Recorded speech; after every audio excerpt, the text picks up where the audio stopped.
Ada sebuah gedung yang menjadi saksi bisu momen penting pergerakan kemerdekaan negara-negara Asia Afrika. Gak asing sama pernyataan ini? Jika di pikiran kalian terbesit Gedung Merdeka, maka kalian benar. Di sini aku akan membahas tentang sejarah mengenai Gedung Merdeka. Tapi sebelum memulai, halo, nama saya Rafael dan mari kita mulai. Gedung Merdeka ini dibangun pada tahun 1895.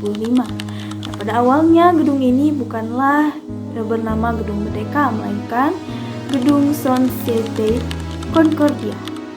Nah, gedung ini digunakan sebagai tempat nongkrong atau tempat rekreasi orang-orang elit masyarakat Belanda yang tinggal di Bandung pada masa itu.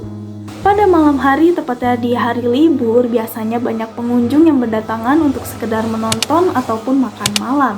Dalam gedung ini memang tersedia fasilitas-fasilitas yang mewah, sehingga tidak sembarangan orang bisa memasuki gedung tersebut. Ada tulisan berupa Forbidden for Heathen and Englander, yang artinya anjing dan pribumi dilarang masuk. Kan dulu ada orang berkulit putih asal Eropa yang kesulitan memasuki gedung tersebut, sehingga gedung ini disimbolkan sebagai rasisme. Fungsi gedung ini juga berubah kembali ketika di tangan para pemerintah Jepang. Pada masa pendudukan Jepang ini, namanya pun berubah menjadi Daito Kaman. Gedung ini menjadi tempat pertemuan dan pusat kebudayaan. Saat Jepang takluk di tangan sekutu, Daito Kaman berubah kembali menjadi kantor pusat pemerintahan Kota Bandung. Nah, pada hari kemerdekaan Indonesia, tepatnya 17 Agustus 1945, gedung ini berubah fungsi kembali menjadi markas untuk menghadapi tentara Jepang. Mengapa masih tetap melawan Jepang? Hal ini karena Jepang belum mau menyerahkan kekuasaan kepada Indonesia. Setelah peristiwa Bandung Lautan Api, gedung ini pun dijadikan bangunan seni dan hiburan.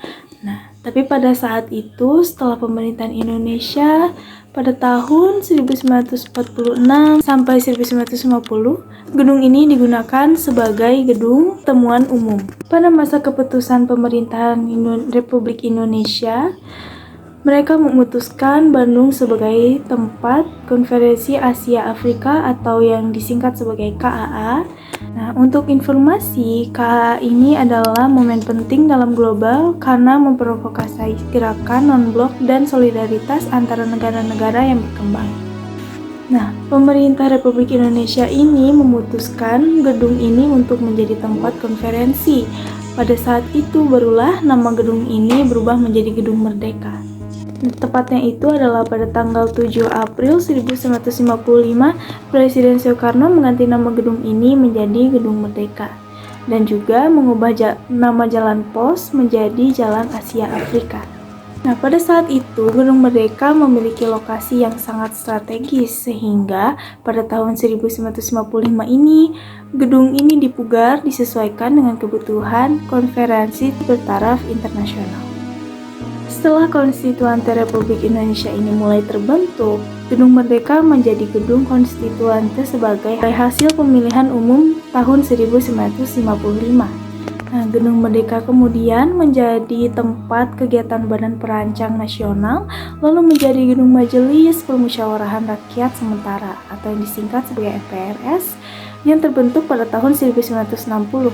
Nah, pada tahun 1965, Gedung Merdeka berubah fungsi lagi menjadi tempat konferensi Islam Asia Afrika. Namun sejak tahun 1971, MPRS ini dipindah alihkan ke Jakarta dan sejak saat itu pula Gedung Merdeka tidak lagi menjadi pusat kegiatan pemerintahan. Hingga sekarang Gedung Merdeka menjadi Museum Asia Afrika yang memamerkan berbagai benda koleksi dan foto-foto konferensi Asia dan Afrika.